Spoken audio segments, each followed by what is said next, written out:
Hello students, welcome back to Future Foundation. Students, हम straight lines पर बात कर रहे हैं।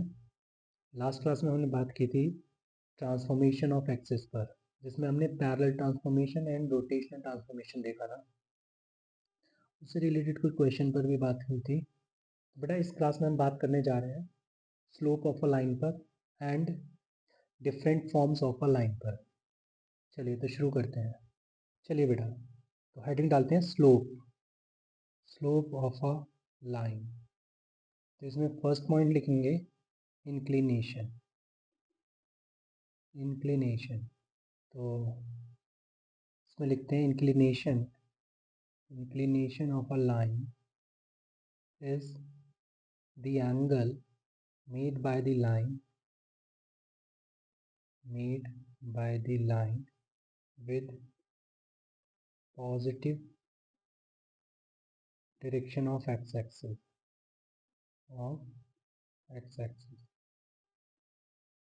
in anti-clockwise direction, right. क्या बोला मैंने कि एक्स एक्सिस के साथ जो लाइन एंगल बनाएगी एंटी क्लॉकवाइज डायरेक्शन में with positive direction of x axis, right, उसको हम क्या बोल रहे हैं, इंक्लिनेशन। तो यहाँ पे थीटा जो है वो इंक्लिनेशन है, राइट। ओके, तो फिर पॉइंट नंबर 2 आता है स्लोप। कई बार हम इसे ग्रेडियंट भी बोल देते हैं। इसे एग्ज़ाम में तो स्लोप ही लिखा आता है, फिर भी इसका दूसरा नाम ग्रेडियंट है, ठीक है। तो इसको लिखेंगे tangent of inclination of line is called slope of the line, right. मतलब slope is nothing but tan theta if theta is inclination, right? If theta is inclination, then slope is equal to tan theta, and generally we denote slope by m, ठीक है। तो हम लिख देते हैं tan theta is equal to m। चलिए अब कुछ पिक्चर देखते हैं। नोट फर्स्ट पॉइंट, अगर m 0 हो देन इसका मतलब है theta is equal to 0 degree, right. अगर m पॉजिटिव है इसका मतलब थीटा का इंटरवल होगा 0 से π/2 ओपन। अगर m नेगेटिव है इसका मतलब थीटा का इंटरवल होगा π/2 से π। अच्छा, यहाँ पर हमने ये नहीं लिखा कि जो थीटा है ना, यहाँ पे जो थीटा है इसका इंटरवल 0 क्लोज्ड से π ओपन है, राइट। तो थीटा का इंटरवल 0 से π ओपन, 0 क्लोज्ड π ओपन। अब ये मैंने पिक्चर बनानी है यहाँ पे m इज इक्वल टू 0 के लिए। अगर m 0 है बेटा तो कुछ इस तरीके से दिखेगा तुमको, राइट। यहाँ पर m इज इक्वल टू 0 है और थीटा इज इक्वल टू 0, ठीक है। मतलब अगर m 0 है तो जो लाइन होगी वो पैरेलल टू y एक्सिस होगी, sorry parallel to x axis होगी। अगर m पॉजिटिव है इट मीन्स कुछ इस तरीके से थीटा दिखेगा तुमको। यहाँ पे m पॉजिटिव है तो थीटा 0 से π/2 दिख रहा है, मतलब एक्यूट एंगल दिख रहा है, राइट। Theta is acute. अगर m नेगेटिव है तो इट मीन्स जो थीटा होगा वो ऑब्ट्यूस होगा, राइट, दिस इज ऑब्ट्यूज, तभी तो m जो आएगा वो नेगेटिव आएगा। ठीक, चलिए तो एक केस और देख लेते हैं। कई बार ऐसा होता है m जो है वो इन्फिनिटी पे अप्रोच करता है, मतलब अनडिफाइंड होता है। अनडिफाइंड से मतलब है कि थीटा यहाँ पे 90 डिग्री हो जाएगा। ठीक है बेटा, थीटा 90 होने का मतलब है कि line parallel to y axis हो जाएगी। राइट, तो m तो इन्फिनिटी पे अप्रोच कर गया, थीटा यहाँ पे 90 हो गई। राइट है, वेरी गुड। चलिए नेक्स्ट हेडिंग डालते हैं बेटा, intercept. Intercept, it is the coordinate of a point on the axis, right? It is the coordinate of a point on the axis. There are two types of intercepts. There are two types of intercepts. There are two axes, x-axis and y-axis, right? So first one is x-intercept and second one is y-intercept. So x-intercept is,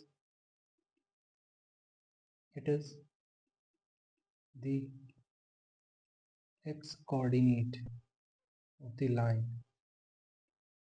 the x coordinate of the point, sorry, when it cut when it cuts the x-axis, right? And second one is y-intercept. It is the y coordinate of the point when it cuts the y-axis, right? जैसे मैं क्या बोल रहा हूँ इसको देखिए आप, suppose करिए ये लाइन है ना, ये कहीं x,0 पर x एक्सिस को a पर कहीं मीट कर रही है और y एक्सिस को b पर मीट कर रही है, जैसे कोऑर्डिनेट्स 0, y है। राइट, तो यहाँ पे x इंटरसेप्ट जो है वो x दिख रहा है and y intercept is y। Right, यही मैं कह रहा हूँ। तो this is x intercept and this is y intercept, है ना। जैसे फॉर एग्जांपल कुछ सैम्पल सेट किए यहाँ पर। फर्स्ट वन, यहाँ पे मैंने 2,0 पर इसको मीट कराया और y एक्सिस को 0,5 पे। तो x इंटरसेप्ट यहाँ पे दिख रहा है मेरे को 2 एंड y इंटरसेप्ट मेरे को यहाँ पर 5 दिख रहा है। राइट, सेकेंड, कहीं x को मैंने -3,0 पे मीट कराया और y को 0,7 पे मीट कराया। Then x intercept is -3 and y intercept is 7. Okay, third, और मैंने कुछ इस तरीके से पैरेलल टू x एक्सिस ले गया और y एक्सिस को कहाँ मीट कर रही है, 0,5 पर। राइट, तो यहाँ पे x इंटरसेप्ट तो डिफाइन ही नहीं हुआ है ना, क्या दोगे इन्फिनिटी, इसको मैं अनडिफाइंड बोलूँगा। मान लेते हैं कहीं इन्फिनिटी पे जाके इसको मीट करेगी, लाइन मीट करेगी x एक्सिस को, बट y इंटरसेप्ट तो दिख रहा है ना, y एक्सिस को कहाँ कट कर रहा है, 5 पर। ठीक, मतलब x coordinate sorry y coordinate 5। मतलब बेटा जो line parallel to x axis होती है तो हम वहाँ पे x इंटरसेप्ट कहीं हो रहा है डिफाइन, ये बताओ पहले, कहीं मीट होती दिख रही है तुमको? तो ऐसा फील कर लेते हैं कि कहीं ये मीट करेगी तो इन्फिनिटी पे जाके मीट करेगी, एक्चुअली में मीट नहीं करेगी, तभी मैंने इसको अनडिफाइन भी बोला है। चलिए फोर्थ वन, अगर मैं लिखता हूँ, मतलब कोई लाइन ऐसे मैंने पास कर दी, ओरिजिन से 0,0 से पास हो गई, एक्स एक्सेस कहाँ मीट कर रहा है ये, बाई डेफिनेशन एक्स इंटरसेप्ट 0 है एंड वाई इंटरसेप्ट भी क्या दिख रहा है मेरे को, 0, right, very good, okay, so note 1 for x intercept, put y is equal to 0 in the equation of line, and for y intercept put x is equal to 0 in the equation of line. ठीक है, note 1, note 2, if a line cuts equal intercepts,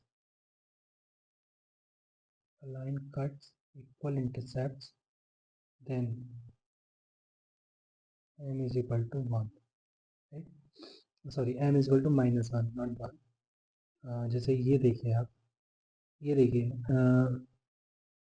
equal intercept बोला मैंने, मतलब ये distance और ये distance बराबर है, अगर ये ए है तो ये भी ए है, तो इससे क्या होगा कि ये ट्राइंगल ए ओ बी, मैं बोलूँ छोटा सा प्रूफ है 2 लाइन का, triangle A O B is an isosceles right triangle, infact है ना, आइसोसेलेस राइट ट्राइंगल, तो ये होगा 45 डिग्री, राइट, और ये भी होगा 45 डिग्री, तो जिसके चलते ये एंगल तो 135 डिग्री आ गया, 135 डिग्री आ गया, तो जो m है वो तो 10 135 आ गया, राइट, 10 135 मतलब -1, m जो आ गया वो -1 आ गया, राइट, तो यहाँ पर m इज इक्वल टू -1, तो यही मैं बोल भी रहा हूँ, ठीक है, चलिए अब नेक्स्ट हेडिंग बेटा डालते हैं, different forms of a straight line, different forms of a straight line, first one is journal form, तो इसमें लिखेंगे ex plus by plus c is equal to 0, where a, b, c belongs to real number called coefficients, the equation of straight line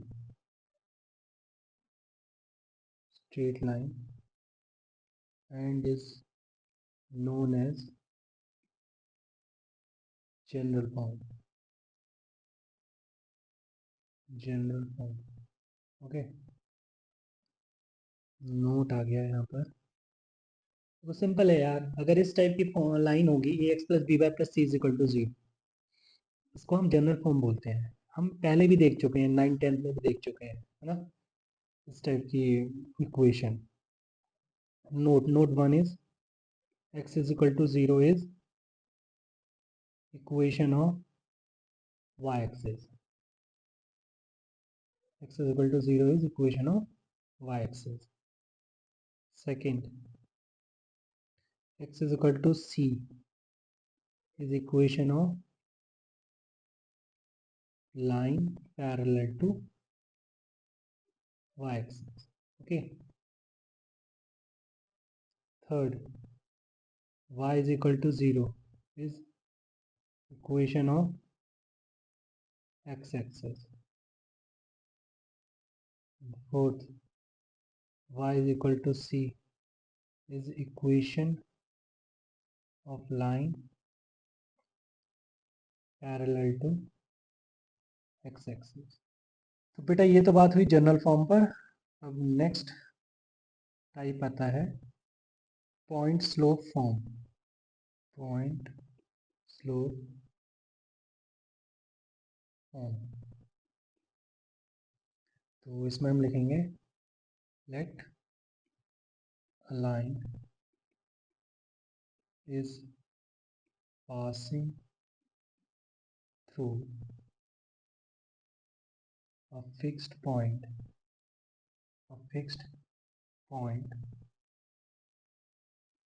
x1 y1 and having slope m, then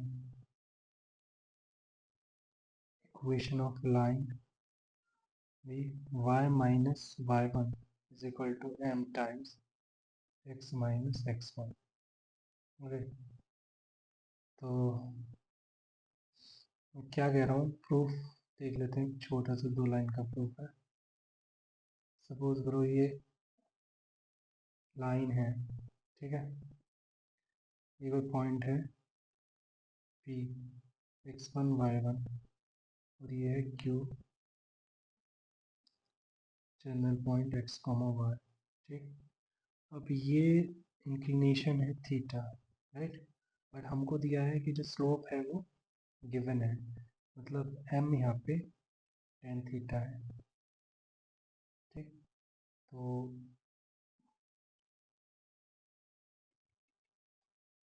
हमने triangle complete किया PQR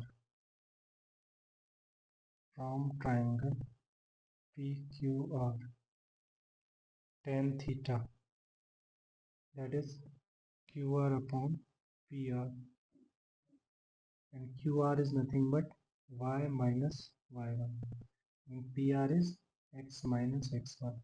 tan theta is m, so m is equal to y minus y1 upon x minus x1, which is y minus y1 is equal to slope times x minus x1। मतलब हम कब use कर सकते हैं इस equation या इस form को, जब हमको एक लाइन गिवन हो जो गिवन पॉइंट से पास कर रही है और उसका स्लोप m हो, गिवन हो, राइट। जैसे क्वेश्चन लिख लिया, find equation of line, find equation of line passing through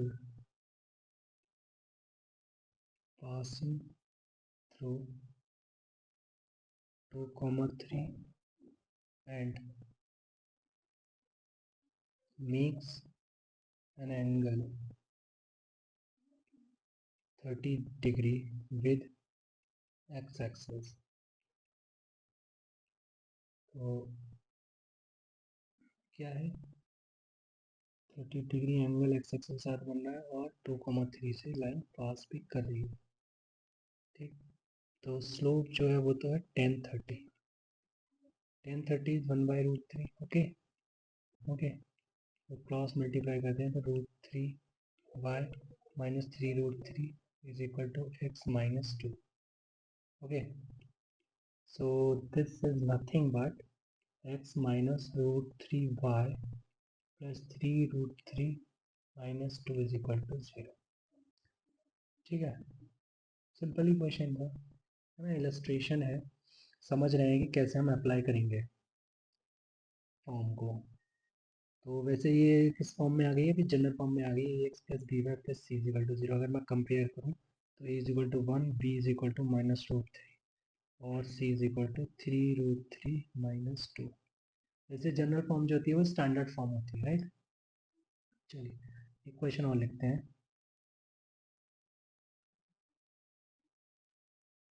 equation of line passing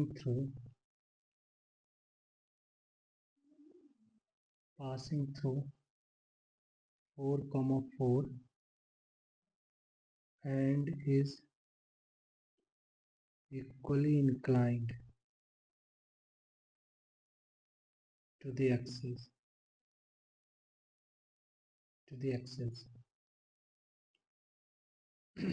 ठीक है। तो कह रहे हैं कि हमें लाइन के इक्वेशन बताओ जो इक्वली इंक्लाइंड है, एक्सिस से, मतलब एक्स एक्सिस और वाई एक्सिस। सपोज करो जैसे एक लाइन है, ये 0.4,4 है, तो इक्वल इंक्लाइंड है, मीन्स ये एंगल अगर 135 डिग्री है तो ये भी 135 है। तो यहाँ से मेरे को m 1 दिख रहा है, राइट। बट एक केस और पॉसिबल है, सपोज करो ये ऐसा भी तो हो सकता है कि अगर ये 135 है तो ये भी 135 होगा, है ना। मतलब हम ये एंगल देखेंगे, एंगल मतलब देखने के लिए हम मतलब क्यों देखते हैं, स्लोप देखने के लिए। ये एंगल 45 है तो फिर ये भी 45 ही होगा। ओके, क्लियर है। तो यहाँ से m जो है वो मेरे को माइनस, अच्छा पहले केस में -1 दिख रहा था और सेकंड केस में 1 दिख रहा है, राइट। तो बेटा इसका मतलब इक्वेशन ऑफ लाइन तो कुछ ऐसे आएगी, y minus y one is equal to slope times x minus x1। It means y minus 4 is equal to minus x plus 4 और x plus 5 minus 8 is equal to 0।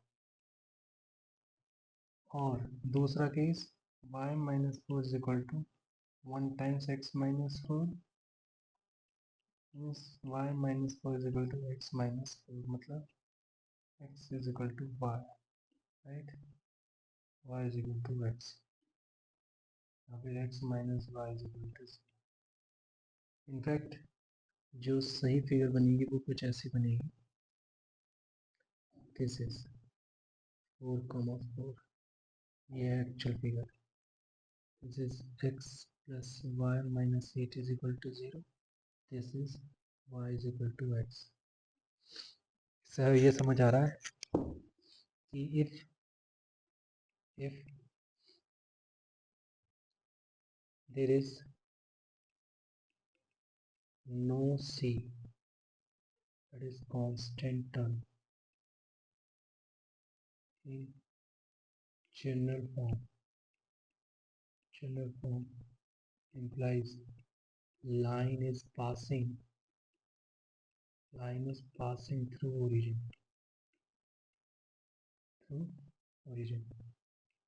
Line origin से पास करती है।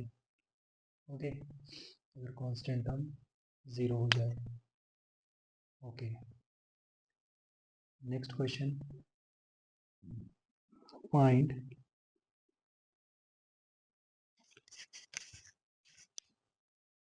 Equation of this straight line and equation of this straight line passing through origin and making an angle 30 degree with y axis। उसने x axis ना बोल के y axis बोला है, इस बात पर ध्यान देना है, ठीक है। अब देखिए, अगर मैं बोलूँ कि लाइन जो है ओरिजिन से पास करे तो एक सिचुएशन तो ये हो सकती है ना, कि ओरिजिन से पास कर रही है और 30 डिग्री एंगल ये है जो वाई एक्सिस से बना रही है। और एक सिचुएशन ये हो सकती है, ओरिजिन से पास कर रही है 30 डिग्री एंगल ये बना रही है। बट इन दोनों में कौन सा सही है? मैं कहूँगा फर्स्ट सही है, सेकंड गलत है। ऐसा क्यों? कि देखो, अगर एंगल बोला है उसने तो हम पॉजिटिव एंगल तभी लेते हैं जब ये एंटी क्लॉकवाइज होता है, राइट।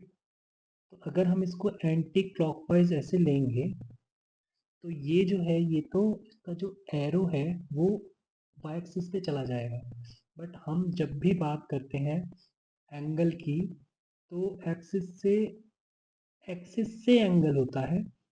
जैसे हम एक्स एक्सिस से बोल रहे थे तो एक्स एक्सिस से बोलने का मतलब ऐसे होता था ना कि जो टेल होती थी वो एक्स एक्सिस पे होती थी और हेड जो होता था वो लाइन पे होता था।